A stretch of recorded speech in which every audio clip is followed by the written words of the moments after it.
¿Me escuchas? Sí, Súper, ya. súper. Ahí está, estamos con Miguel, estamos con todo, al fin, ya. Mira, que la tecnología a veces nos supera, ya. Leo, Y mira, ahí, bueno, lo de Colmebet ahí para que avisen que ya estamos conectados en los grupos, para que empiecen los colegas, la idea de los colegas a conectarse, ya, y conversar un poquitito de lo que queremos conversar un poco hoy día con Miguel. Te presento a Diego, no sé si ya se conocían, Diego, a Miguel. ¿Ya? Mucho gusto, Miguel. Miguel mucho gusto. Quesada, médico veterinario también de la Comisión de Tenencia Responsable de acá, de Concepción, eh, y también trabaja en la Municipalidad de Concepción, ¿cierto? Eso, si no, ¿está todo bien la presentación, Miguel? Sí, sí, todo bien. Sí, por ahí dicen, uy, por fin, dice, nos están diciendo. Sí, sí, mira, y ojalá que ya se vayan conectando más gente. A veces la tecnología, los que a veces superamos cierta edad, a veces como que nos tupe un poquitito, ¿ya? O sea, aprendimos a hacer clases nomás vía Zoom, pero estas cosas del Instagram a veces nos enreda y nos pasan lo imponderable también, pues a veces se cae hasta el internet. Ya, entonces, queridos, lo de hoy día, ya hay algunos que ya están conectados, ya vemos 12 contando nosotros, uno se fue, ya, para empezar a conversar un poquitito, poder ir avanzando. Lo que queríamos hacer hoy, junto a Diego Gallegos, abogado del Colegio Médico Veterinario de Chile, ya, nosotros muchos colegas lo conocemos, hemos estado en charlas con él, hemos estado en algunas participaciones que ha tenido con nosotros y directamente acá en la zona, ¿ya? Así que ya muchos lo conocen. La idea de hoy día es hacer un conversatorio relacionado con tenencia responsable de mascotas y animales de compañía, viendo la realidad local, los aspectos normativos, que son un poquitito lo que nos gustaría conversar aquí, son voces obviamente bastante autorizadas, Diego y Miguel, ¿ya? Y los nuevos desafíos que tenemos con respecto a esto, que podemos conversar un montón de situaciones con respecto a la tenencia responsable, pero nos vamos a enfocar un poquitito en algunos puntos donde la idea que queremos nosotros acá como Comisión de Tenencia Responsable acá de Colmebet Bio Bio, es ir haciéndole algunas preguntas tanto a Diego, recordar, nuestro abogado del Colegio Médico Veterinario de Chile, y Miguel, médico veterinario de la Comisión de Tenencia Responsable también acá del Bio Bio y médico veterinario de Municipalidad de Concepción. ¿Ya? Entonces la idea es poder ir realizando algunos tipos de preguntas, ya para que empecemos a conversar. No sé si ustedes quieren comenzar a decir algo antes o empezamos de inmediato con las preguntas, conversaciones. Lo que voy a tratar de ir haciendo un pimponeo, tratar de hacerle una pregunta a Diego, hacerle otra pregunta a Miguel, como para que podamos ir haciendo un poquitito más participativo este tema, y no sea solamente un monólogo de uno u otro. ¿Ya? No Yo creo sé, que no dará el Perfecto. tiempo, podríamos partir. ¿ya? Me parece. Entonces, como tenemos aquí programado en nuestra pauta acá, vamos a empezar preguntándole a Diego. Ya, Diego, con respecto a algo que tiene que ver con la diferencia desde el punto de vista normativo, estamos hablando del proceso de denuncia, cuando alguien quiere denunciar, nosotros como aquí nos estamos enfocando como colegas médicos veterinarios, porque no sabemos muchas veces qué tenemos que hacer, entre una falta por tenencia irresponsable de mascota y un delito de maltrato animal. ¿Ya? ¿Cuál es Sí. la diferencia entre esas dos situaciones y dónde y cómo poder realizar la denuncia? Bueno, las diferencias son importantes. En primer lugar, en relación a lo que se denomina falta, eh, técnicamente hablando, está en la pregunta como circunscrito a la ley 21.020 y por lo tanto está reducido únicamente a esa ley y a los animales de compañía y a las obligaciones de tenencia responsable de mascota. Y en ese sentido, una falta es en realidad materialmente un incumplimiento a una de esas obligaciones. Ahora, un incumplimiento a una de esas obligaciones no necesariamente da lugar ni constituye un delito. Un delito es una situación que es más grave y que desde el punto de vista de los hechos, incluso podría darse que un mismo hecho constituyese una falta, como también constituyese un delito. Ahí hay una norma expresa en la ley 20.020 que no es muy usada, que dice que son compatibles, dice sin perjuicio de las responsabilidades penales, creo que cita directamente el delito de maltrato animal. Pero desde el punto de vista un poco más mundano, ¿cuál es la diferencia? La diferencia está en que si yo veo o observo que hay un incumplimiento, una obligación, lo debo denunciar en el juzgado de policía local. Normalmente se hace una indagatoria y posteriormente a eso se pueden iniciar procesos asociados al resultado de la indagatoria, que es como que indagan un poco, básicamente invitan a los tenedores a escuchar, a ver qué le ocurre. Pero en materia penal, se interpone una denuncia, por ejemplo, en las policías, carabineros, fiscalía o ante el propio juzgado competente, y el Ministerio Público va a dar una orden de investigar. Entonces, no es una indagatoria que es un poquito menos intrusivo, es algo que puede llegar a ser muy intrusivo porque es el Ministerio Público el que va a intervenir y por lo tanto va a investigar hasta revisar si tiene o no los suficientes antecedentes para formalizar y acusar. Esa es la idea. Entonces estamos hablando de algo mucho más grave. No es un incumplimiento, una obligación de tenerse responsable. Y por ese lado, obviamente que, como caracterizar, para que se entienda bien cuál es la diferencia, los delitos de maltrato animal, que tienen sanción penal, tienen que ver con una intención de provocarle daño al animal. Y el cumplimiento de una obligación puede ser por muchas cosas. A veces, en mi caso, obviamente, yo creo que la he incumplido muchas veces por ignorancia. Y ahí está el rol de los médicos veterinarios en poder, obviamente, también educar y dirigir y orientar y entender de que el objetivo de la ley en realidad no es sancionar propiamente tal, sino que es darle un espacio y poner incentivos para poder ir aprendiendo. Y el incentivo es que si no aprendes, vaya a tener una sanción, pero en el fondo la idea es construir conocimiento y la mejor cultura y relación con los animales, de compañía en este caso. O sea, como para dar una explicación un poquitito más a los que muchas veces nos queda la duda con respecto a este tipo de situación, cuando hablamos de delito de maltrato animal, obviamente eso lo va a determinar el juzgado, en estricto rigor, si es obviamente o no lo es. Las faltas también se pueden denunciar, pero obviamente son otro tipo de situaciones. Ahí tú podrías dar, por ejemplo, un ejemplo de cada una como para que quede más o menos claro y que quede bien diferenciado, porque obviamente son cosas muy distintas, pero para que quede como contextualizado.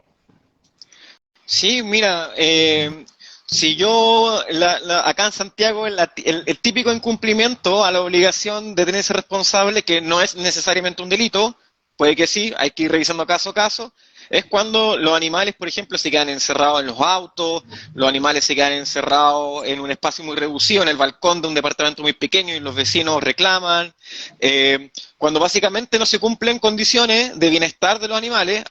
Yo por lo menos he aprendido de ustedes que el bienestar animal es uno solo, y aplica también para los animales de compañía, y al final las obligaciones de tenencia responsable tienen que ver con proveer ese bienestar a las mascotas. Y no, a veces no se puede proveer ese bienestar y no hay una intención de provocar un daño. Entonces, esos son ejemplos que los que acabo de mencionar súper concretos, donde yo incumplo la obligación, claro, pero no estoy necesariamente queriendo provocar un daño al animal, sino que es una cuestión a veces material, ignorancia, pobreza, otras situaciones.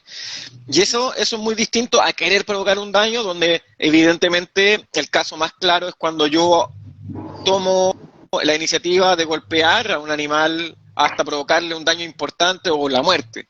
Eso es maltrato animal, eso es querer provocar daño. Claro, o sea, está en la intención, ese es el fin. Muy bien. Está en la intención de hacer algo, ¿ya? Es que ese es el tema, lo que pasa es que necesitamos ir contextualizando todos estos temas que a veces nos surgen en la clínica diaria, que esa es la ayuda que queremos hacer a los colegas. Gracias, Diego. Miguel, para los que están conectándose recién, Diego, abogado del Colegio Médico Veterinario de Chile, Miguel, miembro de la Comisión de Tenencia Responsable, acá de la zona del Biobío, ya, y médico veterinario de la comuna de Concepción, de la Municipalidad de Concepción. Vamos a hacer una pregunta, aquí un poquito más general con respecto a lo que es Miguel. ¿Cuáles son los aspectos claves de una correcta tenencia responsable de mascotas? Porque hablamos de los incumplimientos, hablamos del maltrato animal, pero ¿cuáles serían puntos claves desde tu punto de vista como para evaluar o decir y tener una correcta tenencia responsable de nuestras mascotas? Sí, se escucha bien, ¿cierto? Sí, súper. Ya. Aspectos clave de la tenencia responsable, bueno, los colegas ya los tenemos archi reconocidos. Por lo menos históricamente se ha hecho mucho hincapié, énfasis en el tema de los cuidados básicos, la disponibilidad de agua, de comida, un lugar idóneo para poder vivir, expresar su conducta natural, y también asociado a aspectos sanitarios, mantener los controles sanitarios. Estos son aspectos que todos los médicos veterinarios conocemos y dominamos y tratamos de transmitirle a la comunidad en general, pero hoy en día gracias a la reglamentación vigente que hay que agregar otros aspectos asociados a una tenencia responsable, como por ejemplo, lo mismo que estaba hablando Diego, que son aspectos normativos, que si bien nosotros no tenemos formación de abogado ni en leyes propiamente tal, sí debemos ya empezar a, a estudiar temas normativos, derecho animal, ordenanzas municipales de nuestra comuna. Yo creo que como médicos veterinarios asociados al área de clínica, por ejemplo, o atención en cualquiera de los ámbitos, es importante conocer el tema de normativo para eventualmente también poder direccionar denuncias por tenencia irresponsable o maltrato. Así que es un aspecto importante, y el otro yo creo que es el aspecto asociado al manejo conductual y vínculo humano-animal. También a ello yo hago un mea culpa, quizás como médicos veterinarios, que si bien trabajamos muchísimo en la parte de atención médica, de controles sanitarios, lo que comentábamos recién, nos falta un poco interiorizarnos acerca de aspectos asociados a manejo conductual y poder informar y poder orientar de buena forma a los propietarios que muchas veces llegan con sus perros, sus gatos, mascotas en general, y no saben cómo vincularse de una forma armónica con su mascota.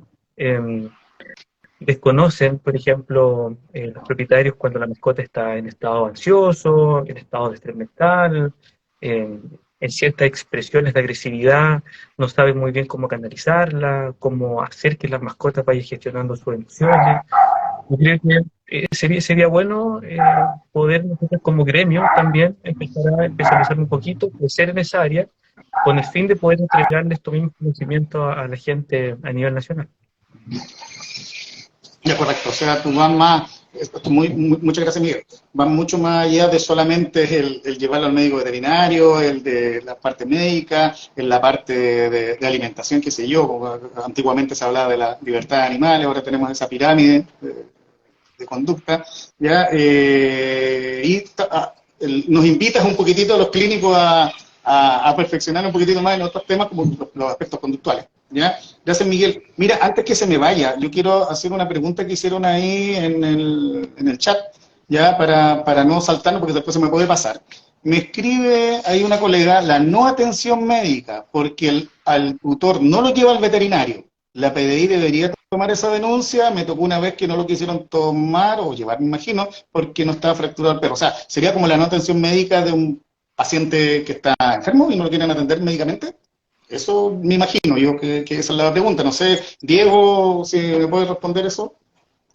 No sé si interesante. Bueno, ahí ese es un caso donde, en primer lugar, tenemos que tomar en cuenta algo muy concreto y que puede desanimar bastante a los que están escuchando, pero que dice relación con que el delito de maltrato animal tiene una valoración político-criminal baja.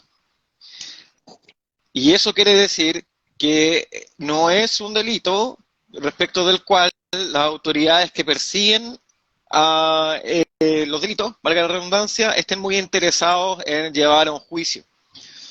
Por distintas razones, pero la principal porque dice relación con que en el fondo no es la primera, ni la segunda, ni la tercera prioridad, y por lo tanto muchas veces, aunque existan evidencias y aunque existan situaciones claras, van a tener una respuesta burocrática, difícil, y por lo tanto es importante recalcar la función que tiene hoy en día el colegio en canalizar este tipo de cosas, o la de los otros organismos no gubernamentales que se dedican también o tienen interés en el bienestar animal en general.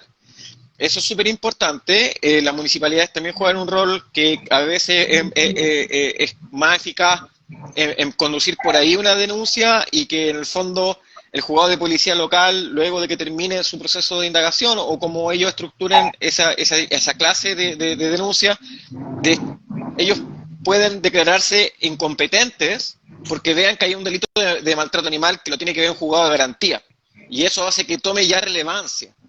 Entonces, lo que quiero decir con esto es que efectivamente un caso como el que se describe, yo creo que podría incluso estar el animal con una fractura y podría incluso estar el animal muriendo claramente, y no por eso van a reaccionar las autoridades. Ahora, hablando del plano ideal, que es lo que veo yo, sin ser necesariamente decir que por eso la policía va a actuar o no, ¿ya? Eso es lo que estoy diciendo. Y lo que veo yo es que efectivamente es una obligación del tenedor responsable la de proveerle las condiciones de la atención, los cuidados veterinarios, dice la ley.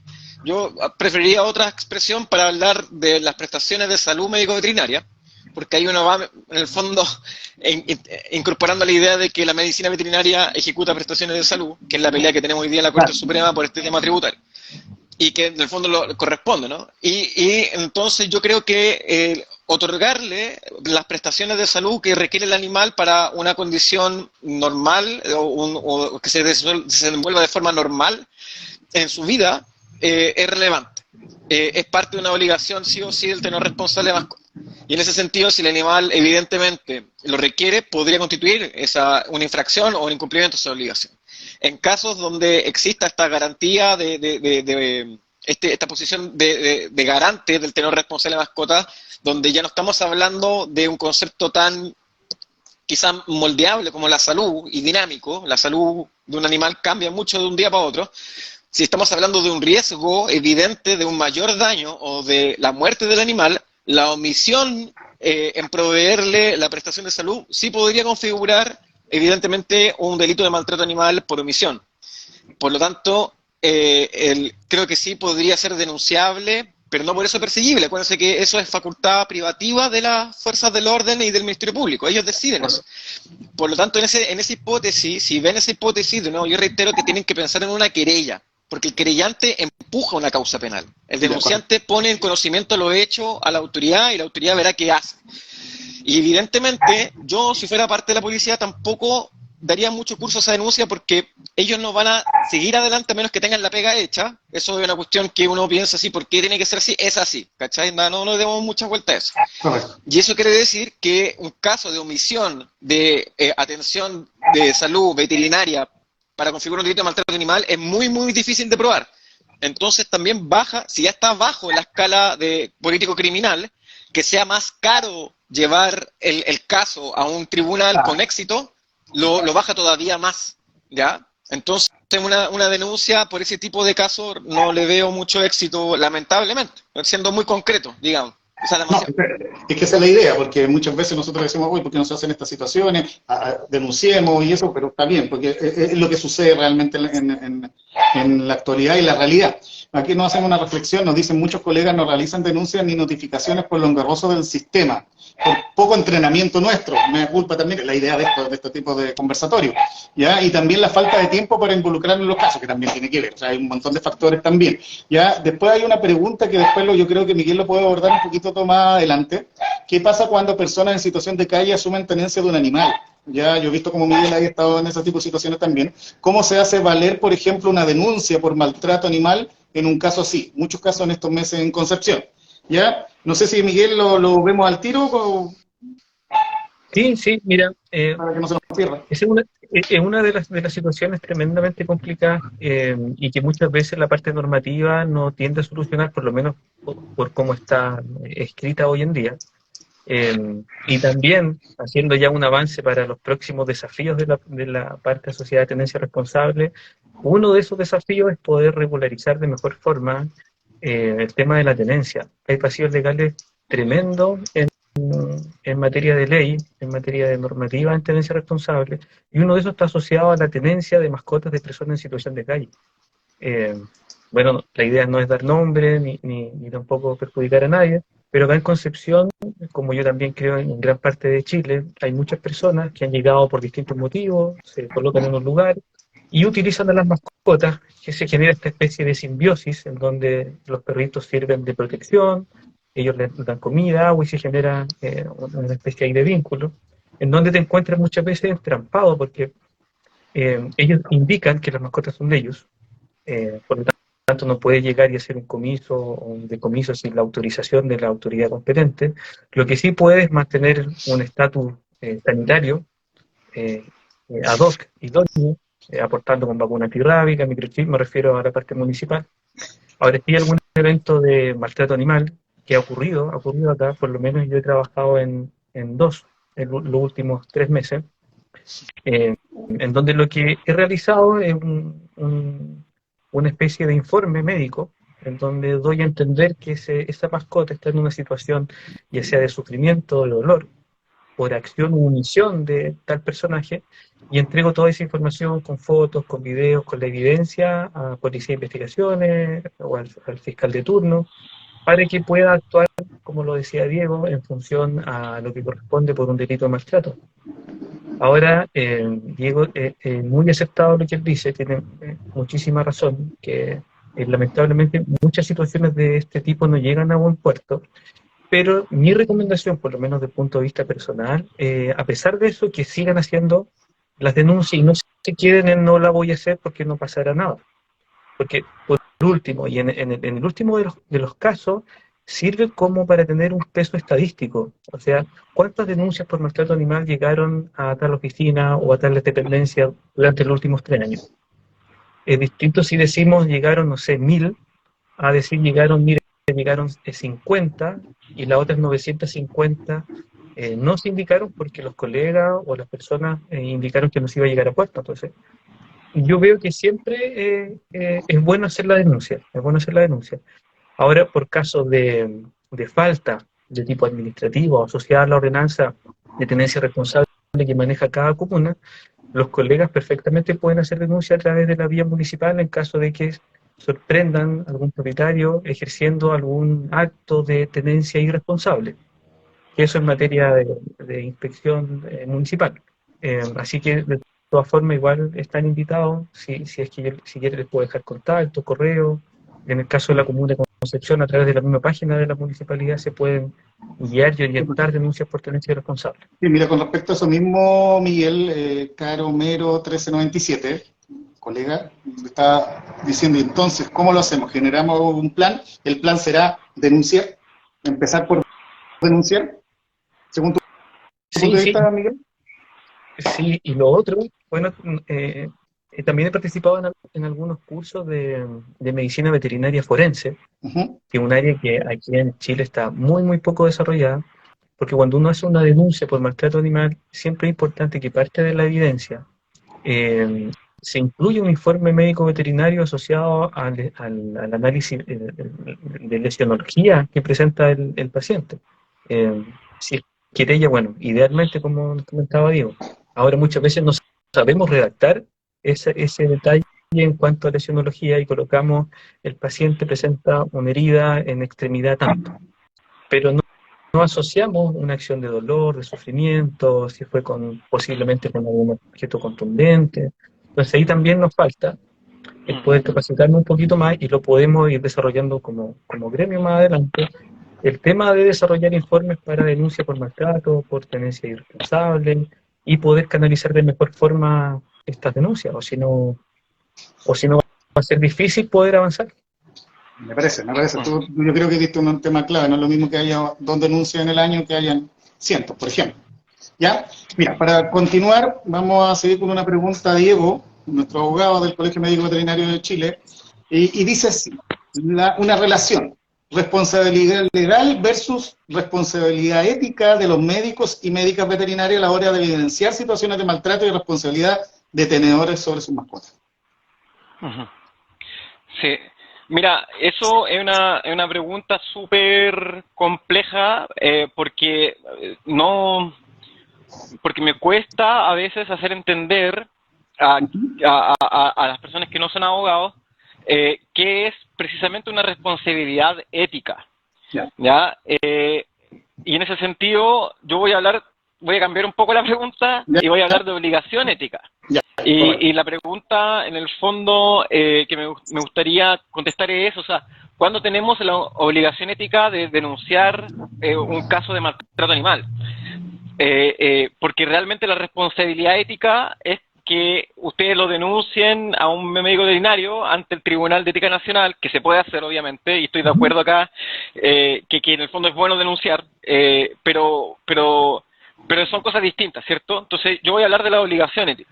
Correcto. Y la obligación de denuncia es una obligación ética. Es una obligación ética y también en el caso de los funcionarios públicos es una obligación de carácter legal.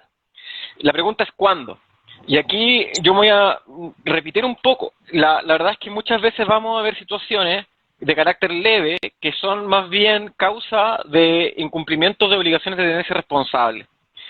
Y ahí yo creo que hay que tener mucho ojo y mucho criterio, porque el rol de todas estas normas, como dije antes, es crear conocimiento, fortalecer nuestra relación con los animales y no necesariamente estar todo el rato denunciando. O sea, el médico veterinario podría estar denunciando todo el rato a sus clientes, a sus tenedores, cuando en realidad creo yo que lo que corresponde es educarlos, orientarlos y llevarlos hacia una mejor relación con sus animales de compañía.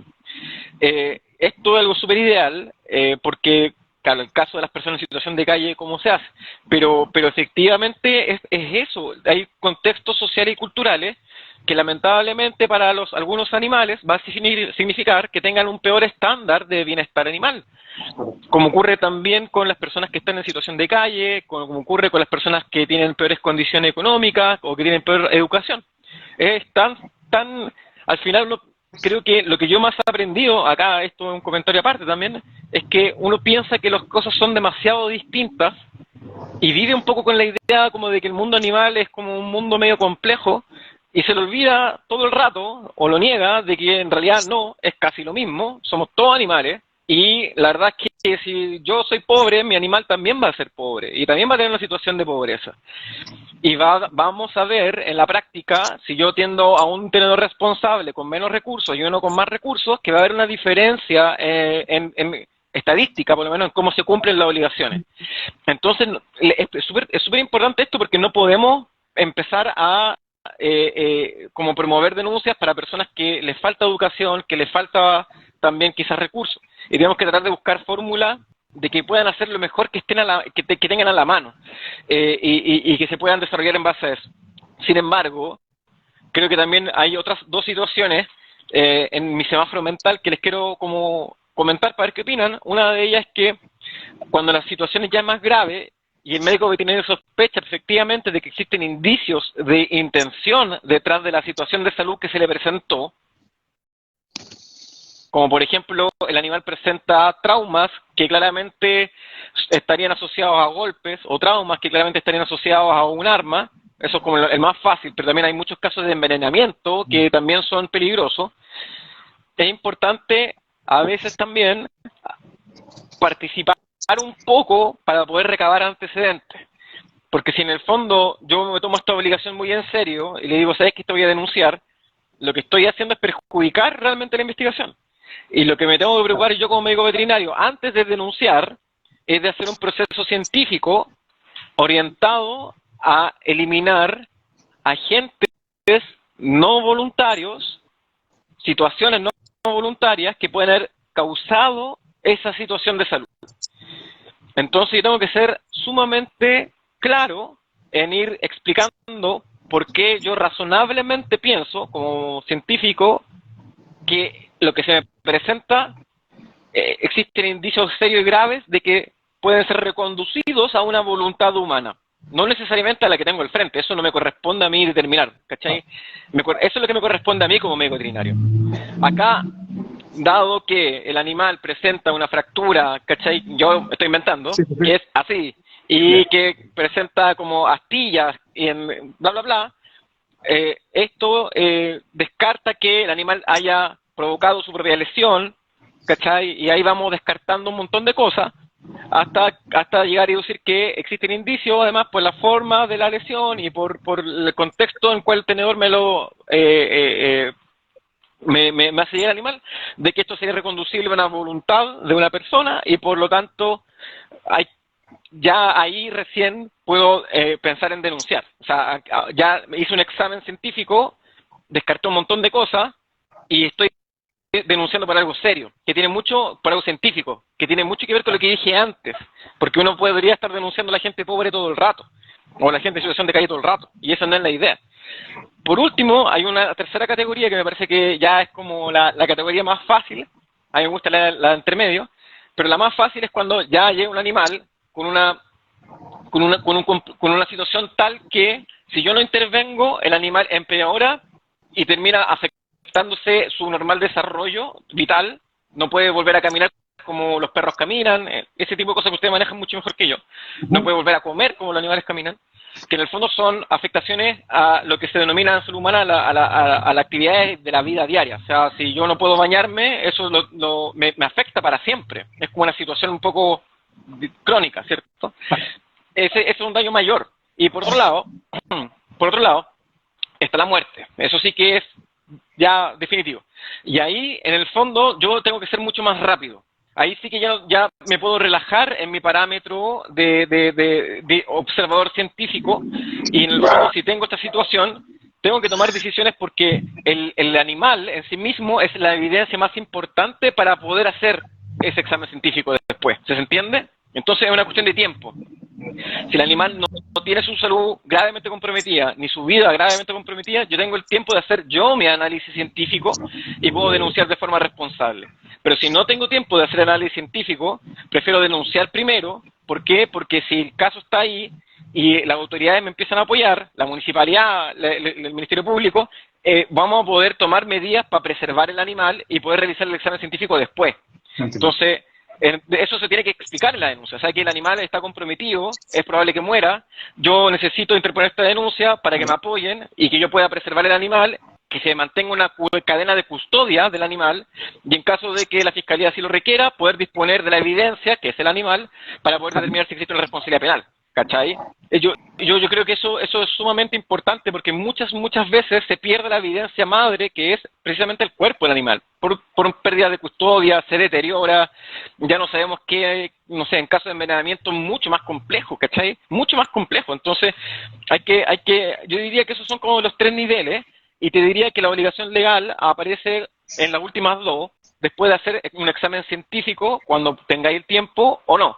Hacerlo de la denuncia después, pero una cuestión que esa obligación legal, esa obligación es ética, está en el Código de Ética, y es más amplio, digamos. El Código de Ética también tiene obligaciones de denuncia por enfermedades que son de denuncia obligatoria, y también ante situaciones ambientales, que también sería bonito algún día hablar. Ya quizás no son de tenerse responsable, pero que son obligaciones de denuncia que en el sur de este país se da con mucha regularidad, especialmente en Chiloé, donde normalmente aparecen aves muertas por propagación de productos que tienen la potencialidad de afectar la salud animal, son pescados que se los comen los peces y se mueren. Y por otro lado, como decía yo, está la obligación ya legal cuando hay indicio grave de delito de los funcionarios públicos, y eso está en el 174 del Código Procesal Penal. Y eso también es algo que algún día pudiésemos hablar, porque de alguna otra forma creo que a veces uno lo puede también promover cuando tiene dificultades con la autoridad. Oiga, sabe que esto es delito, usted tiene que denunciarlo. Eso también ayuda. Yo estoy muy de acuerdo en que hay que denunciar. Eso. No sé si fue muy claro. No, súper, quedó claro. Tenemos que denunciar, pero con base. Somos médicos, somos científicos, tenemos que tener una base científica como poder denunciar. Yo creo que por ahí pasa el tema, resumiendo en general lo que dijo Diego. Que se entendió muy bien. No sé si puedo complementar. Sí, 2 minutitos cortitos. Es súper simpático hacer un juego para poder hacer una buena denuncia, que es ponerse en el lugar del que tiene que investigar, más allá del denunciante o el denunciado. Porque el que tiene que poner a investigar una situación tiene que partir de un hecho objetivo, comprobable. Entonces, ¿cómo yo compruebo o qué me movería a mí a investigar una situación? Y de ahí como que se empieza a aclarar igual bastante la película, porque yo les comento mi experiencia asociada a la parte de inspector municipal. Uno puede ver perfectamente que está el propietario dentro de un domicilio, su perro está afuera, y el perro, por ejemplo, está, no sé, defecando en medio de la calle y generando un eventual foco insalubre. Entonces, uno dice, pero perfecto, entonces usted cite al propietario, al juzgado de policía local, para que se pueda establecer una sanción. Pero el tema, ¿cómo yo compruebo que efectivamente el perro es de la persona? El perro tiene el chip, el perro no es suficiente con que una vecina me dijo, o yo vi que entró y después salió. Entonces, porque si no, el problema lo va a tener el inspector con el juez de policía local, y eventualmente podría ser, no sé, hasta demandado por acoso, qué sé yo. Entonces, si hacemos ese juego, yo creo que vamos a complementar de mejor forma una denuncia o alguna acusación en base a algún delito o alguna falta. Claro, o sea, no, volvemos a lo mismo, o sea, decir vamos a denunciar, pero tenemos que tener una base como para denunciar y que obviamente saber que pueden haber denuncias que no quieren nada justamente porque no está quizá esa base. ¿Ya? Siguiendo contigo, Miguel, para continuar con otra consulta. Para ti, ¿cuál es el panorama actual en relación a la implementación de políticas públicas en cuanto a tenencia responsable de mascotas y animales de compañía? Tratando de hacer una crítica constructiva más que ser fatalista, yo creo que si bien se ha avanzado, pero es insuficiente. Actualmente yo creo que se implementaron políticas asociadas a mejorar aspectos de tenencia responsable de mascotas, pero quizás sin tener una base estadística sólida y sin integrar distintos componentes sociales asociados a la implementación de esas políticas. ¿A qué voy? Por ejemplo, si nosotros gastamos tanto dinero en hacer, no sé, un operativo de esterilización masiva, corresponde inicialmente saber más o menos cuál es la fluctuación de la población en la comuna o a nivel país. Entonces, quizá esos datos inicialmente no estuvieron. Entonces se decidió invertir dinero en trabajar en medidas a corto, mediano y a largo plazo, pero sin saber el real impacto que iban a tener estas medidas. Yo creo que hay un tirón de oreja para nosotros como sociedad. Otro aspecto complejo es que los pilares de la tenencia responsable tampoco fueron abordados de una forma integral, como por ejemplo el tema educativo. Si bien hay instancias y hay fondos asociados a educar a la gente, no es suficiente porque no existe una educación continua. Esto no es parte de la aula, no es parte muchas veces de la formación que debiésemos tener todos en nuestras etapas tempranas, enseñanza básica, primer ciclo, segundo ciclo. Debiese ser como más transversal. Y incluso nosotros mismos estamos muchas veces confundidos porque hacemos una charla informativa y lo planteamos como instancia educativa. Y no sabemos diferenciar un proceso educativo de una charla informativa propiamente tal. Entonces, quizás ese pilar tampoco fue abordado de la forma que corresponde en cuanto a aspectos normativos. Hubo una tardanza considerable en la publicación del segundo reglamento de la Ley de Tenencia Responsable.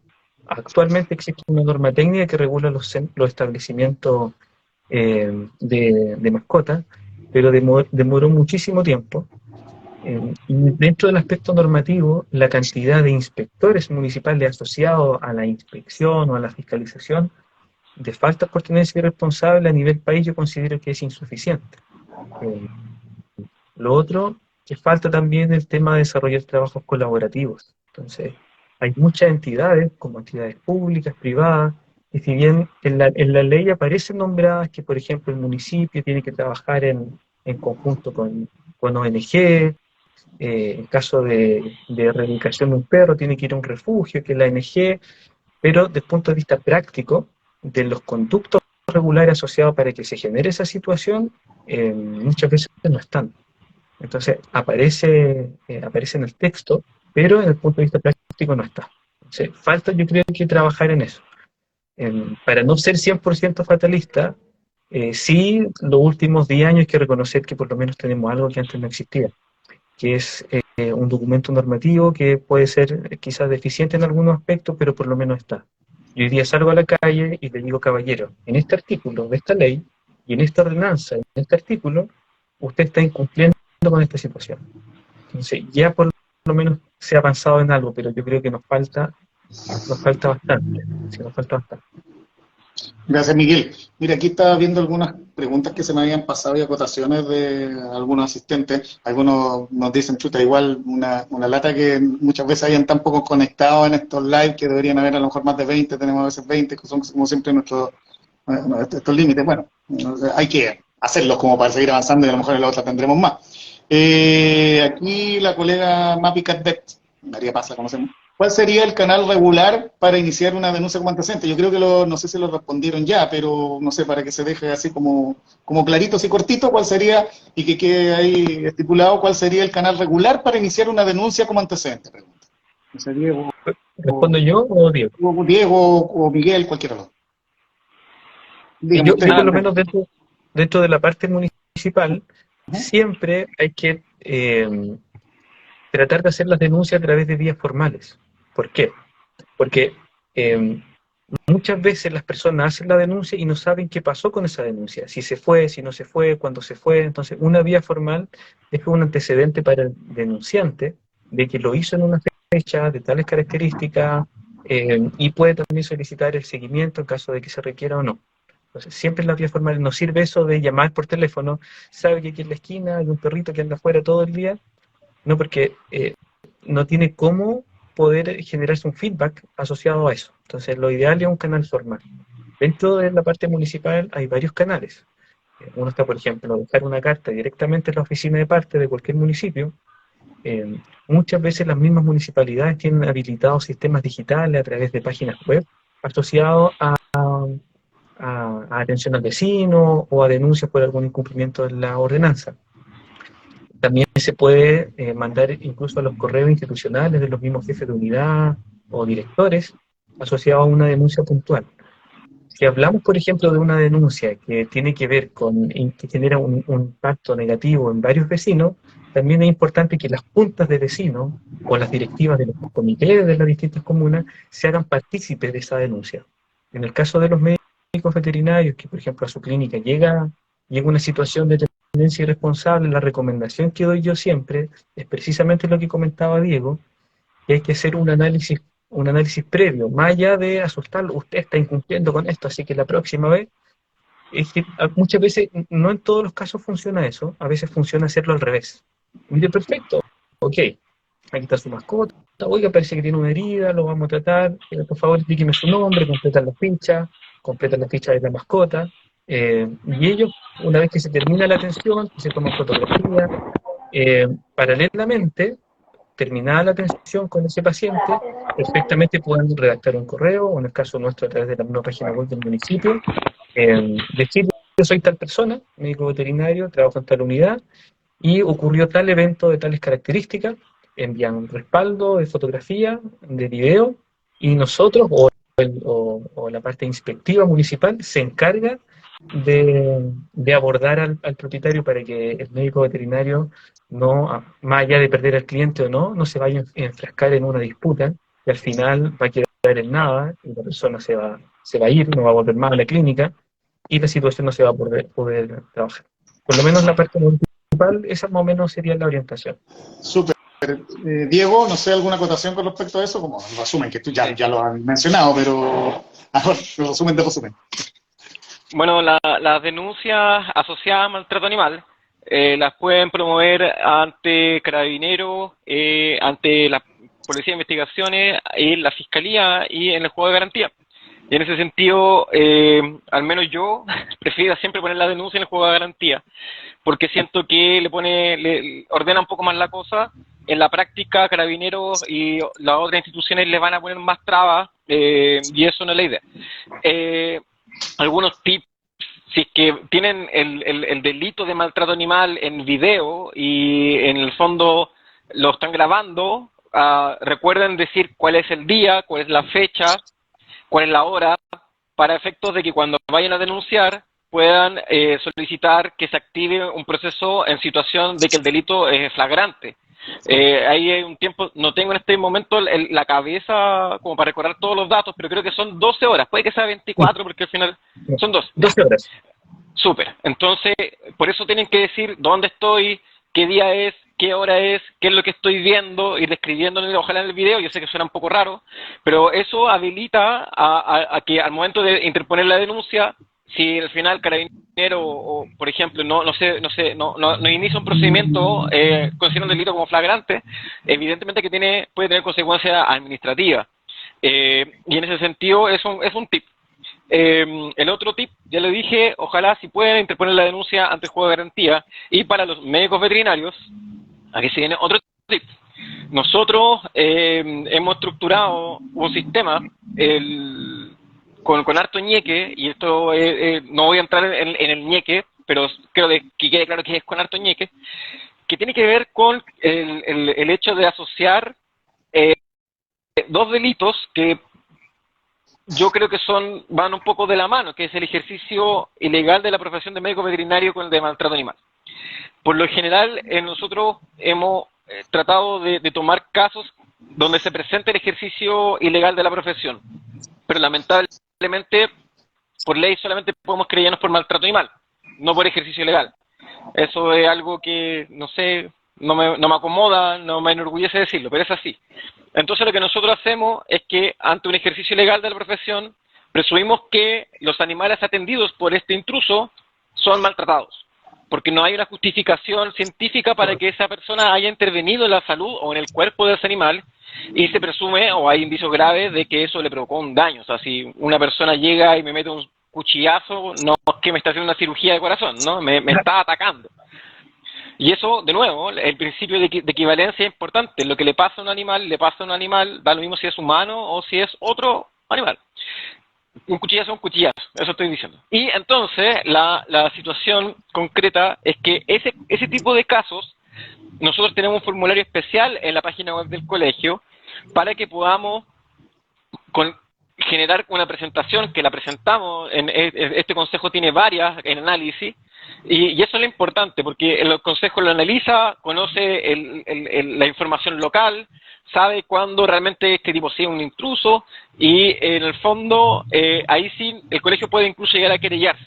Y eso es una situación que, como les comentaba antes, es diferente a la denuncia, porque nos permite ponernos como intervinientes en el proceso penal, pedir reuniones con el fiscal, hacer que las cosas avancen, y al final del día, si bien sigue siendo un delito criminalmente, socialmente de relevancia criminal bajo, el hecho de que haya una organización detrás moviendo el caso ayuda, y hemos tenido casos de éxito. Entonces estoy súper de acuerdo que hay que moverse, porque al final vamos quedando esos presentes de a poco, y eso es lo relevante. Ya, súper. Súper, mira, antes que se nos vaya también otra pregunta que hacen por ahí, dice: yo como tutor he denunciado varias veces a una vecina que tiene 15 perros. Bueno, a lo mejor en Concepción, a lo mejor van a tener que contactarse con Miguel ahí. Todos en pésimo estado, quienes también viven en la calle. He denunciado y no ha pasado nada. Y la pregunta es, ¿qué hago? ¿Qué se puede hacer en ese caso? ¿Para mí o para Diego? Para ti, vamos, un Miguel, para que hagamos el ping-pong. Hay que ver cuáles han sido las vías que ha utilizado para hacer la denuncia y qué es lo que ha denunciado. Muchas veces pasa que las denuncias también no son muy bien canalizadas, o dentro de los aspectos asociados a la denuncia no están los que son materias propias de la entidad quien denuncia. Muchas veces a nosotros nos llegan denuncias por maltrato, y no es maltrato, es tenencia irresponsable, o por tenencia irresponsable y es maltrato. Eso es lo primero, canalizar de buena forma la denuncia. Y lo otro es consultar. Puede consultar a través de ley de transparencia. Hay varias vías que se pueden utilizar para, independiente de la institución, puede que sea incluso la misma institución de la cual yo soy parte, pero sí se puede solicitar el por qué pasa, por qué no se ha ido, o si se fue, qué es lo que se hizo. En otras ocasiones nos ha pasado que si se va al lugar, se constata una situación, por ejemplo, de problema psiquiátrico, en donde la persona eventualmente declarada incluso a veces interdicta o no, dependiendo del caso, y si bien se hace control reproductivo, pero después, ¿qué pasa con esos animales? Muchas veces no hay un lugar donde dejarlos, donde poder trasladarlos. Entonces yo creo que lo primero es que ha hecho varias denuncias por una situación, que pida y que le solicite qué pasó con ese caso, qué fue lo que se hizo a través de una vía formal o incluso ley de transparencia, para que tenga la película clara, y una vez que la tenga clara, poder gestionar si es que hace una nueva denuncia, o si busca otra vía, o ejerce algún tipo de presión. Desconozco con exactitud las características del caso que ella comenta, pero es así. No, gracias, Miguel. Yo creo que queda bastante clara la respuesta.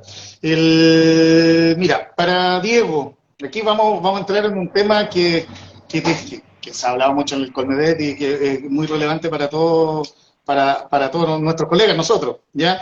Que habla sobre la protección legal de nuestros profesionales por situaciones de abuso, acoso y funas de tenedores. Bueno, mira, ahí nuevamente explicar de que el colegio va creciendo. El colegio va creciendo y las necesidades digamos, de los socios van también creciendo y aumentando. Y nosotros llevamos como estudio los temas del día a día del colegio, pero como empezamos cuando el colegio era más chico, también trabajamos con el colegio temas que afectaban a los socios. Pero la situación concreta es que hemos tenido que dejar muy en claro cuándo nosotros operamos en beneficio o protección de un socio, porque las situaciones a nivel nacional son muchas, bastantes, y la verdad es que muchas veces los afectados son las empresas donde trabajan los socios, o las empresas de los socios, y esa situación nosotros todavía no la tenemos resuelta, y efectivamente lo que hoy día tenemos como socios, como beneficio, es un formulario ante FUNAS donde nosotros tomamos esa información e interponemos un recurso de protección en beneficio de esa persona y, si es el caso, también de esa persona jurídica. O sea, quiero decir con esto que somos bastante flexibles porque al final estamos entregando un beneficio que ni siquiera es para un asociado. La persona jurídica no es asociada al colegio. Y en ese sentido es súper importante ir, como se expresó Miguel, detallando los hechos, no desde la emocionalidad que genera o contextualiza una FUNA. Muchas veces yo veo en este tipo de formulario que me explican por qué lo que denuncia la persona que hace la FUNA está mal. Y nosotros con esto quiero tirar dos mensajes. No nos interesa nada y estamos ajenos a esa discusión. Yo no defiendo médicos veterinarios que hayan cometido un error o que no hayan cometido un error. Yo defiendo médicos veterinarios que están siendo funados. Es muy distinto. No me interesa conocer si él tiene razón o no. Así que hay que concentrarse en algo que es distinto, que es cómo empezó esta situación, cómo se fue desarrollando, cuál es el alcance, dónde están las evidencias de que de verdad estoy siendo funado y concentrarnos en eso, que eso es lo ilícito. La discusión sobre si el procedimiento del médico veterinario fue o no negligente es posterior. Se dará donde corresponde y el recurso de protección busca eso. Busca precisamente que la persona que está haciendo la funa vaya por la vía que corresponda a interponer su alegato y que lo promueva. Y el médico veterinario tendrá que poder defenderse. Y en este sentido también es súper importante ir entendiendo de que la medicina veterinaria, nosotros lo hemos levantado también, como somos una oficina externa, también pedimos cosas. Nosotros pedimos al colegio que vaya generando estándares que también, o sea, si no los genera el colegio, va a pasar lo mismo que digamos, que ocurrió con este informe sanitario para los centros de mantención temporal. O sea, si no lo hacemos nosotros, lo va a hacer alguien, y el problema de que lo haga otra persona es que en el fondo, ¿dónde queda el colegio? El colegio tiene que estar ahí y el colegio ojalá tiene que adelantarse a estos hechos. Entonces, yo creo que a esta altura del partido ya es un poco inadmisible que todos los centros o establecimientos de salud animal se denominen clínicas. Ya es un poco inadmisible que no tengamos un lugar donde podamos comunicar qué prestaciones de salud cumplimos, como ocurre en salud humana. Yo no voy al proctólogo por un dolor de cabeza, sino me dirían, retírese, tiene que entrar por el otro lado. Entonces, esa situación también se tiene que empezar a replicar en salud humana, porque si yo tengo una urgencia con mi animal y voy a la clínica veterinaria X, y la clínica veterinaria X recibe y hace cualquier atención, el problema está en que el animal se va a morir y yo me voy a enojar. Y de ahí el médico veterinario va a decir, es que nos faltó un especialista. Bueno, pero es que eso no está articulado. Exacto. Hay que empezar a articularlo, hay que entregar esa información, hay que, en el fondo, entender que el mercado se tiene que ir especializando y yo ya no puedo atender desde esterilizaciones hasta trasplantes de corazón animal. ¿Cachai? No se puede, a menos que se pueda y lo declare y lo garantice. Eso es sumamente importante. Y lo otro que también aprovecho de pedir, ya que se me da la oportunidad, es que también tenemos que tener estandarizado las fichas clínicas. O sea, tenemos que tener fichas clínicas. Y lo segundo, ojalá estandarizada la ficha clínica. Y eso es sumamente relevante porque la ficha clínica, aunque ustedes no lo crean, va a ser la principal defensa de ustedes ante cualquier situación de conflicto. Hay que ser claros en la información que se le entrega al cliente, pero también en la que se registra. Porque como hemos mencionado con Miguel, esa información no es para ustedes solamente. Esa información es para el juez, el fiscal, el inspector municipal, que en algún momento tenga que leer la ficha clínica y que diga, oye, si es que no te entiendo nada, así que si me vayan a que explicar la ficha clínica va a ser tu palabra contra la de la víctima. Y ustedes saben que David es más famoso que Goliat, porque David es el débil, el chiquitito, y los tenedores responsables de mascotas se van a ver siempre débil y chiquitito frente al médico veterinario, frente a la opinión pública, y frente a la opinión de un juez, y de un fiscal, y de un instructor municipal. Entonces, nosotros estamos acá para defenderlos frente a funas, no frente a errores ni negligencias. Explíqueme la funa y nosotros vamos a poder interpretar mucho más fácil el tema. No caer en discusiones técnicas, ni por redes sociales, ni por televisión. Yo, lamentablemente, he visto cómo se desobedece esa instrucción y han aparecido, no sé si ustedes lo han visto, médicos veterinarios explicando en la tele a un periodista qué fue lo que realmente pasó y todo su currículum, y el médico, al periodista eso le importa un real pito, porque lo único que está buscando es dejarlos mal parados. Entonces, esa como oportunidad de defensa en medio, no la tomen jamás, no se defiendan técnicamente ni en redes sociales, ni en la misma funa, ni en la televisión, ni en la radio, no lo hagan, porque no es la instancia. De nuevo, no, le va a ir peor. Le están entregando evidencia, el que explica se complica. Hay un montón de... Exacto.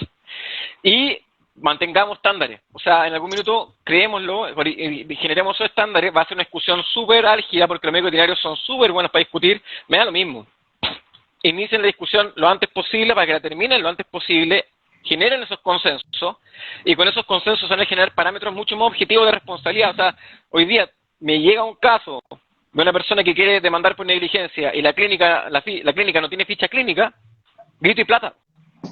Grito y plata. No van a perder. No hay más tiempo. O sea, podemos discutirlo y discutirlo un millón de veces, pero no hay más tiempo. Ya se pasó esa oportunidad. Hay que empezar a actuar. Entonces, eso es sumamente relevante. ¿Por qué? Porque en el fondo yo te puedo defender de la funa, pero esas cosas ya hoy día son un poquito más también exigibles. No, se entiende bastante. Hay una misión de nosotros como gremio ahí. Ahí nos invita Diego a que avancemos, regularicemos, estandaricemos. Ya que eso también va a ser una ayuda para la pega de Diego, que me imagino que tienen que llegarle a estas cosas ahí, diariamente con respecto a los colegiados. Ya, mira, continuamos con Miguel. Ahí tengo unas preguntas que están ahí entre medio que creo que también que le puede responder también Miguel, que creo que también lo dijo, que decía qué pasa con animales de personas, que otra persona preguntó, otro colega preguntó qué pasa con animales de personas en situación de calle. ¿Se pueden denunciar, por ejemplo, da un ejemplo, si sufren de parvovirus o distemper o si son drogados? Bueno, me imagino que tendrá que corroborarse de alguna manera, que ahí va a ser la primera cosa que nos va a explicar Miguel. Sí. Ahora, ¿qué es lo que va a denunciar? Va a denunciar por mantener un perro con distemper en la vía pública, indicando que es un foco de infección, o indicando que es un problema para la mascota o para el canino. Ahora, la asignación de responsabilidades a personas en situación de calle es complejo de abordar. Yo creo que aquí el colega, bueno, no sé si es colega, se refiere quizás a un caso que hubo acá de un foco asociado al distemper de una persona en situación de calle, y en ese caso, de hecho, fue una de las situaciones que yo abordé con PDI, asociado a una situación de un eventual caso de maltrato, en donde efectivamente hizo un informe técnico, para acreditar de que esa persona no tenía las condiciones de tener una mascota en la calle, entendiendo que esa mascota tampoco estaba esterilizada y yo necesitaba esterilizarla, y en conjunto con algunas agrupaciones animalistas, la idea era esterilizarla y reubicarla inmediatamente, en donde lamentablemente desde el punto de vista normativo se nos negó esa opción, no pudimos esterilizarla. Bueno, y lo que pasó después fue efectivamente lo que estaba descrito tanto en el informe técnico que redactamos, como en lo que nos indicaban las agrupaciones animalistas. Entonces, esa es una situación tremendamente difícil de abordar, porque ¿qué es lo que pasa después? La exposición, el riesgo. La denuncia yo creo que sí se debe hacer. Y bueno, ahí las entidades determinarán si es pertinente o no lo que se está denunciando. No es responsabilidad nuestra. La denuncia sí se tiene que hacer, sí o sí. Correcto. Mira, Diego, quiero consultarte un temita, porque, bueno, estabas hablando del tema de los medios de comunicación. Yo vi un tema que sucedió por acá con respecto a un canal en específico que habló sobre clínicas veterinarias por un tema. ¿Qué pueden hacer los colegas ahí con respecto a eso? Porque ya tú dijiste, Diego, que por favor no vayan a hablar a estos mismos medios. ¿Ya? ¿Qué pueden hacer los colegas ahí con respecto a si se hizo como una publicidad de lo que pasó con no sé si será la palabra correcta publicidad, pero se tomó el tema y si uno ve el programa quizás quedan como, obviamente como decías tú, el malo de la película, el veterinario y que generó ahí toda la problemática, no lo sé, ya, pero ahí que guían hacia eso los canales de televisión, muchas veces este fue un canal de televisión de acá a la zona. Mira, yo por lo general, hago esa recomendación porque los médicos veterinarios no son necesariamente los mejores comunicadores de la tierra. Y por lo tanto pisan el palito muchas veces. De entrar a un terreno donde ellos lo que sienten es discutir técnicamente, pero la gente no los entiende porque ni siquiera yo manejo todo el bagaje y vocabulario técnico que emplean para defenderse en esas situaciones.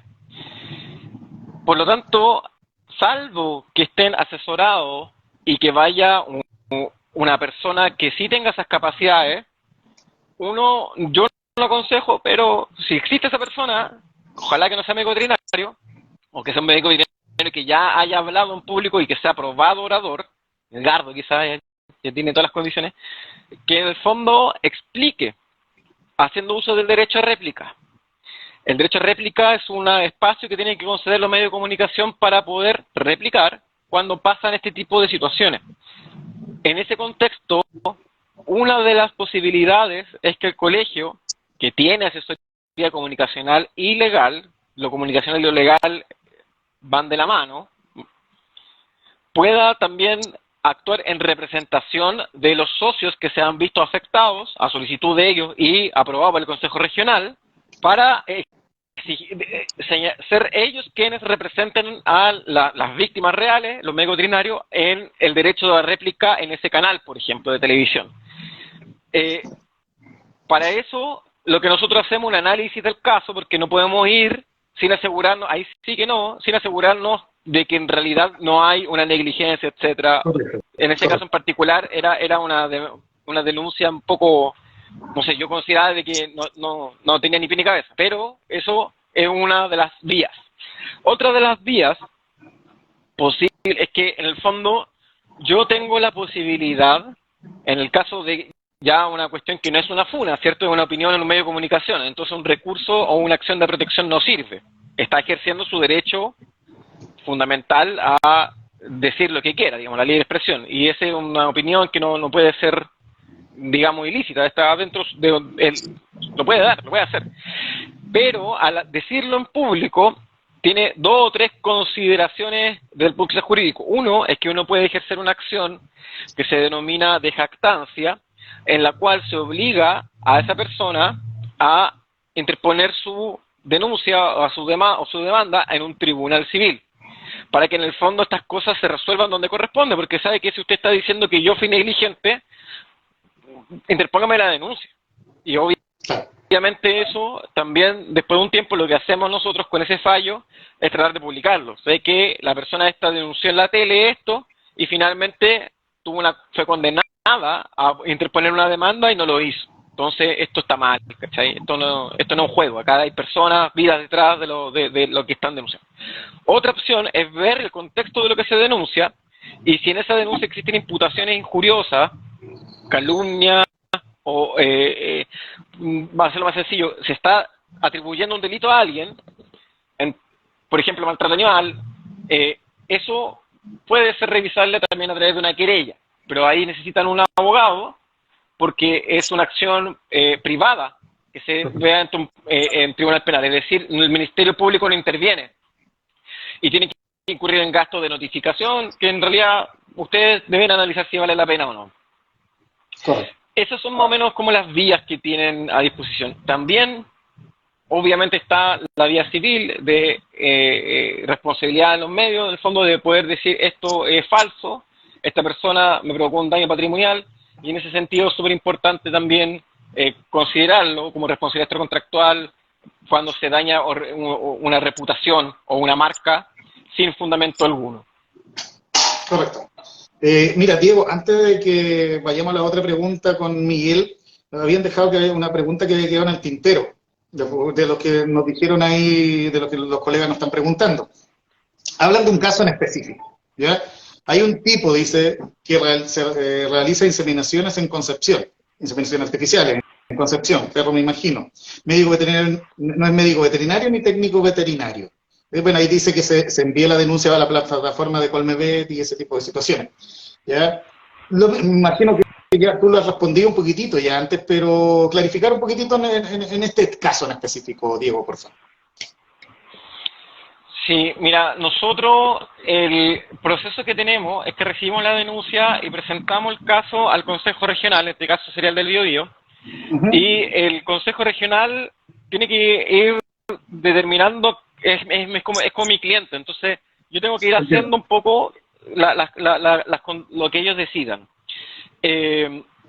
Por lo general, se nos pide investigar un poco más, pero tienen que entender de que mi capacidad de mi estudio, digamos, de investigar no es en ningún caso muy sofisticada. O sea, no llegamos, por lo general logramos preguntarle a los denunciantes si tienen más evidencia. Y desde esa evidencia que hayan recogido los denunciantes, una vez que se termina con nuestro proceso, volvemos a informar al Consejo Regional y ahí le decimos, si es que acá yo creo que esto da para una denuncia, esto da para una querella, esto da para no hacer nada, etcétera. Por lo general, nuestra capacidad de ir moviendo los temas no es la mejor, pero creo que cuando los denunciantes colaboran y nos contestan los correos y tenemos la evidencia, por lo general sí se llega a hacer algo. En los casos más fáciles es como un poco lo que se expone, porque hay una especie de consenso entre los médicos veterinarios locales de que los animales que están siendo derivados a sus consultas de este señor en particular parecieran no haber sido realmente atendidos por un médico veterinario, a pesar de lo que dicen los tenores responsables. Entonces, ¿qué es lo que hicimos en Maule, por ejemplo? Se empieza a generar, ustedes tienen WhatsApp, tienen un montón de cosas juntos, una especie de red, y es como ese examen científico que dijimos que había que hacer cuando recibimos un animal con una situación de maltrato animal, es el que hay que hacer también cuando nos dicen, ¿sabe qué? Yo vengo desde la consulta del doctor fulanito y mi animal se siente mal a pesar de que me recomendó estas gotas. Señora, a ver, déjeme revisar.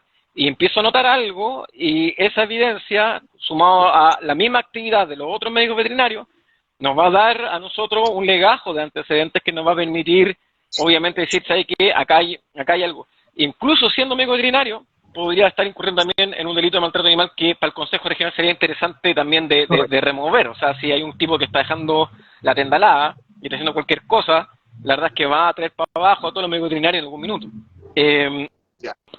Y en ese contexto solamente indicar de que eso es lo que es relevante cuando habla también de estandarizaciones. Y por último, para terminar con la idea, les pido a todos los médicos veterinarios que sigamos también discutiendo en base a un documento que es un esfuerzo y que la idea es que lo destrocen, que digan, Diego no cacha nada, está hablando por leceras, pero que aporten a que se mejore con eso. No, a mí, olvídense, destrúyeme, pero el documento, leámoslo críticamente para mejorarlo. Porque una de las cosas que a mí también ya me da un poco de rabia es que no tengamos un registro público de médicos veterinarios. Entonces, esa situación hoy día es inabordable, más todavía considerando el acceso a la ketamina que tienen los médicos veterinarios. ¿Cachai? Eso no me hace sentido, y la verdad es que para arreglar eso solamente hay que atreverse a modificar un reglamento y poner en ese reglamento médicos veterinarios, que es el reglamento que lleva la Superintendencia de Salud, y que por eso también hay una barrera cultural. Pero esa barrera cultural tenemos que empujarla también nosotros, y decir que en verdad da lo mismo, si quieren lo hacen otra página web con el registro de médicos veterinarios.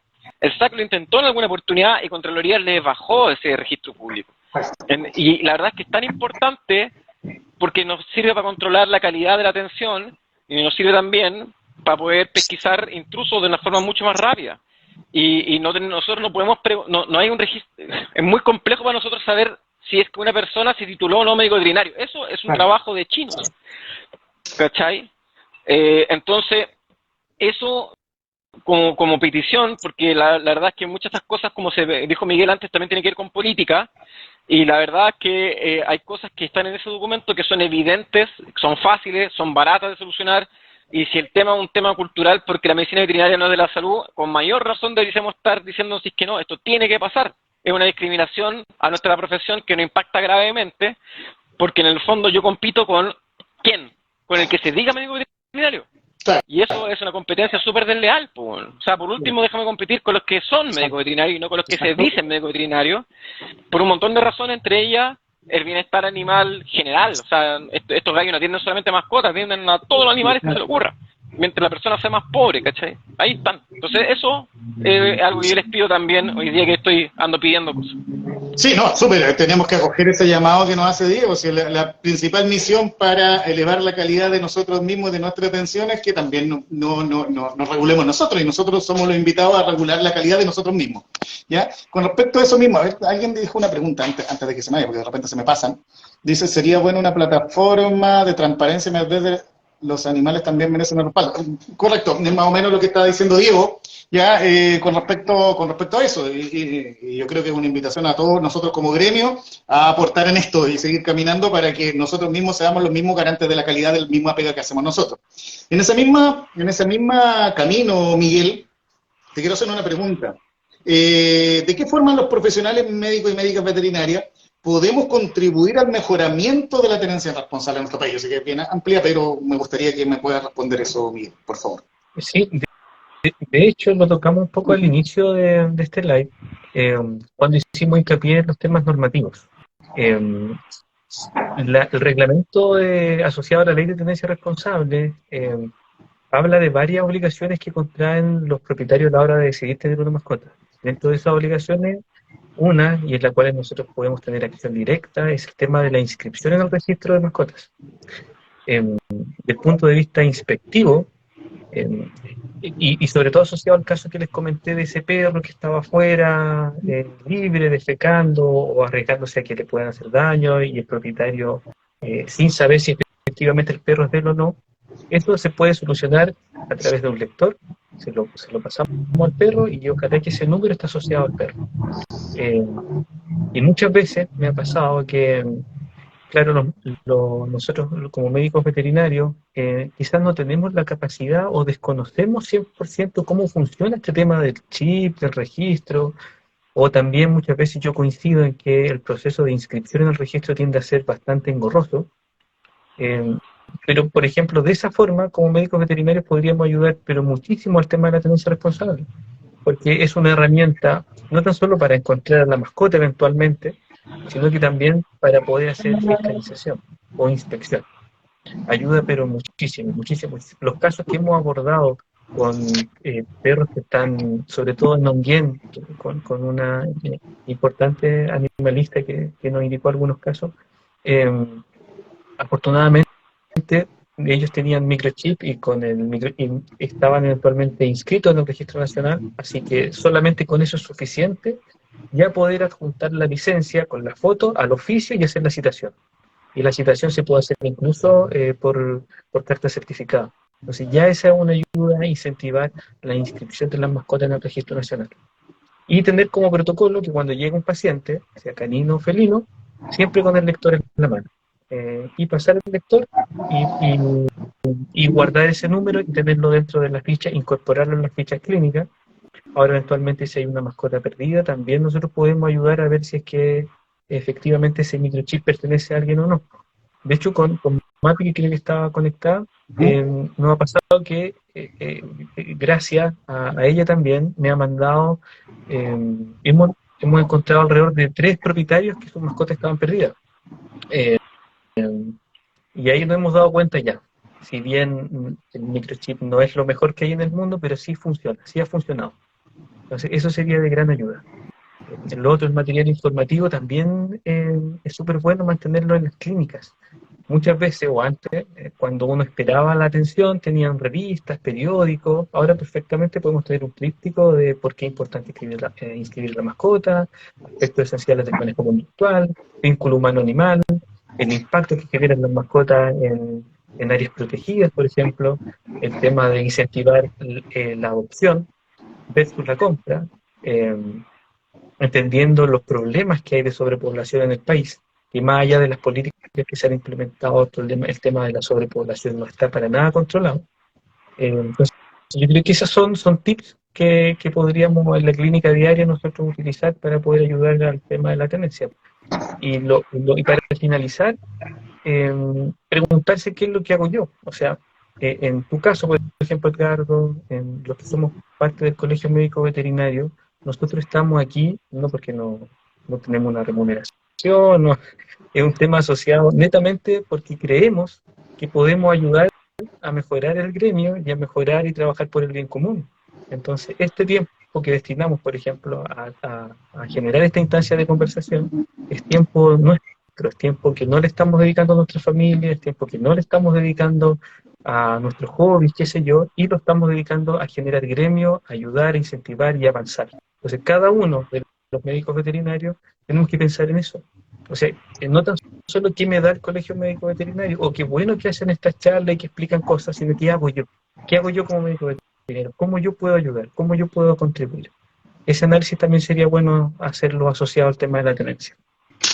Súper, Miguel, gracias. Y el tema de la educación también a los propietarios, un tema diario que tenemos que hacer como médicos veterinarios, los que trabajamos en clínica y también otros colegas que en diversas áreas. Mira, como para ir ya englobando y finalizando todo este live, ya, no sé, lo invito, ya tú ya, Miguel, te diste una reflexión con respecto, que podríamos dar como una reflexión final, pero lo invito a Diego a que nos haga una reflexión final con respecto a toda esta temática que hemos abordado, que han sido bastante, que nos siga llamando y nos siga ahí diciendo que hagamos cosas, por favor, y que realicemos las cosas que nos está pidiendo, ¿ya? Pero eso, nos haga una reflexión final con respecto a todo lo que hemos conversado, Diego.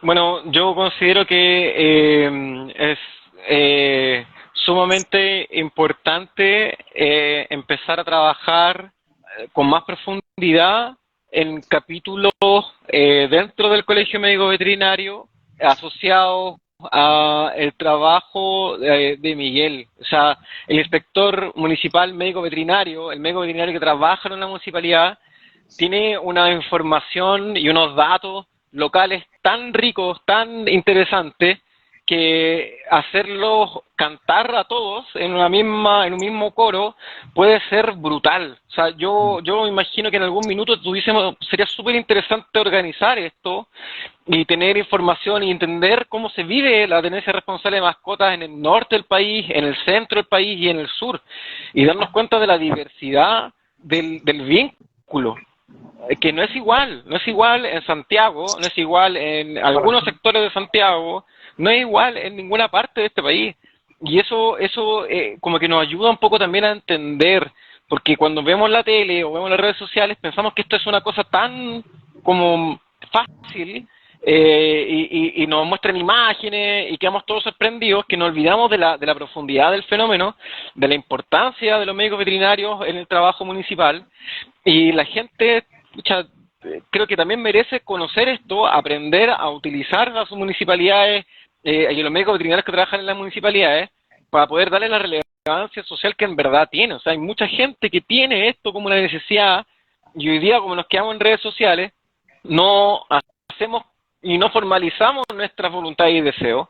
Pensamos que con reclamar basta, por acá, digamos, pero también es importante usar esta situación. Entonces también, como que de alguna otra forma, creo que sería importante también homologar y entender este fenómeno a nivel nacional, que en el fondo es más o menos moderno, o sea, casi que inicia con la ley de tenencia responsable. Entonces, me interesa mucho lo que se podría llegar a entregar desde la medicina veterinaria en las municipalidades, y de esa manera aportar un poco a la gente algo que yo creo que he expresado varias veces, que en el fondo es que no somos tan distintos, ni siquiera somos distintos, y que en el fondo el trabajo que se hace desde del nivel municipal con los animales es algo que también en el fondo hacemos con otros nombres, con otros roles, otras personas, con nosotros mismos.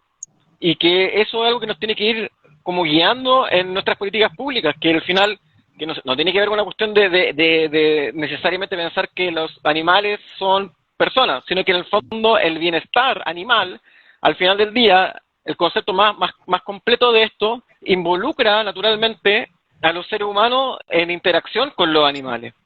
Y yo creo que eso es algo que se puede ver desde el trabajo municipal.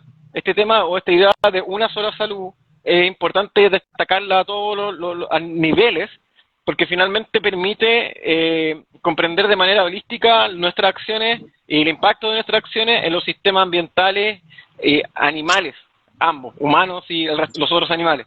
Y nos permite tomar decisiones más acertadas y creo que también nos orienta a una mejor convivencia. Y yo creo que ese tipo de cosas, como que hoy día el hecho de tener de haber explicado ambos, yo y Miguel y yo, perdón, que no todo tiene que ir a denuncia, sino que la ley en verdad busca educar, creo que eso también hay que fortalecerlo bastante, y creo que hay que fortalecerlo con un discurso fácil, sencillo, unificado, y que apunte a este concepto de una salud para que todos vayamos entendiendo que en realidad lo que yo hago con mi animal, entre comillas, es casi lo mismo por matices, ¿no? Lo que pasa o lo hacemos entre nosotros mismos. Correcto. Y eso creo que es el objetivo máximo. Eso creo que no pondría a la medicina veterinaria en el lugar que merece, que le corresponde realmente por digamos, lo hecho, la ciencia lo dice así, digamos, que es que si yo afecto al final del día el tema animal, vamos a tener una epidemia, vamos a tener ahora también una crisis de gripe aviar, vamos a tener problemas también locales de ese responsable, y eso en el fondo no puede seguir sucediendo sin que nos demos cuenta del rol de la medicina veterinaria en la sociedad. Gracias, Diego, sí, absolutamente. O sea, el tema de posicionar a la medicina veterinaria en el rol que debe tener y que tiene, también es misión y muy importante de nosotros mismos como gremio. Miguel, ¿tu reflexión final? Bueno, en la misma línea, estaba atento escuchando a Diego, en la misma línea de lo que comentaba Diego, yo creo que es sumamente importante también analizar o quizás hacer un cambio de paradigma del concepto de tenencia animal por el concepto de convivencia. Y esto ya es un poquito más general, cuando transmitirle quizás a los propietarios que más que usted haya decidido tener algo, esto es un tema que un ser vivo está conviviendo con otro ser vivo, entonces hay que partir de la base, tengo el tiempo, tengo los conocimientos asociados a cómo ese ser vivo del mundo, a cómo ese ser vivo se relaciona, por ejemplo en los gatos lo que hablamos siempre, el tema de la tridimensionalidad, las feromonas, el uso de arenero, los rascadores, los signos de confort, los signos de desconfort, todo eso uno tiene que analizar a la hora de decidir convivir con una mascota. Entonces ya quizás el tema de tener, solo tener, empezar a correrlo un poquito y entender que somos dos seres vivos que tenemos que emprender a convivir de forma armónica. Yo tratar de mantener mis necesidades completas, como también ese ser vivo que está conmigo tener sus necesidades completas, o sea, adaptarlo. Yo creo que ese también sería una reflexión importante que no habíamos tocado durante el año. Super Miguel, sí, nos falta mucho también por ir avanzando. Aquí, mira, aquí una colega, estoy sin lentes, los lentes se me quedaron en la casa, así que no veo mucho algunas cosas. Si es colega, es el colega o la colega, dicen desde Arica, ahí nos están saludando, y dice gremio, el futuro es transversal y colaborativo. ¿Ya? Sí, tenemos que colaborar entre todos, para hacer gremios es eso. Ya dice, ve por acá Arica, estamos trabajando con ustedes también. Súper. Mira, yo quiero agradecer a Diego, abogado del Colegio Médico Veterinario de Chile, por su tiempo, por su disposición, porque muchas cosas mucho más claras, que muchas veces tenemos muchas cosas ahí en nuestra cabeza y no sabemos qué hacer, cómo actuar, y también nos deja un llamado importante para los que estuvieron aquí, para que los que somos médicos veterinarios, los que somos colegiados, los invito a colegiarse, los invito a hacer gremios, los invito a participar de todo esto. Si el gremio lo tenemos que levantar nosotros, no lo van a levantar otro gremio. Nosotros tenemos que hacernos y posicionarnos en el lugar que nosotros queremos. O sea, también darle las gracias a Miguel, que también está en la Comisión de Tenencia Responsable de Animales de Compañía acá del Bio Bio, junto a nosotros, junto a un equipo que estamos trabajando ahí. Nos reunimos ahí, si quieren sumarse, colegas que estén colegiados también, sumarse al trabajo que estamos tratando de realizar y también aceptar todas las situaciones, los desencantos, las cosas positivas que piensan que estamos haciendo bien, que estamos haciendo, o que se pueden hacer, ¿ya? Así que eso, les agradezco a los que estuvieron, en algún momento tuvimos cierta cantidad de gente, a lo mejor en la otra vamos a tener, en otro live vamos a tener mayor cantidad de gente, también vamos a saber un poquitito más de tecnología, que ahí no lo voy a decir a ustedes son más jóvenes que yo, pero uno ahí se maneja un poco menos en este tipo de redes sociales, ¿ya? Así que eso, un agradecimiento, muchas gracias por la participación, Diego, Miguel, esperemos reencontrarnos, nos dejaron hartas tareas pendientes también como gremio, así que para que podamos ir analizando y poder seguir avanzando en lo que queremos, pues hacer un gremio, hacer la medicina veterinaria, posicionarla como queremos y también ir entendiendo las situaciones, tanto contractuales, legales que pasan en nuestro país, ¿ya? Eso, muchas gracias, un abrazo, que estén muy bien, adiós, gracias Diego, gracias Miguel, Chao. adiós, gracias a todos los que estuvieron conectados.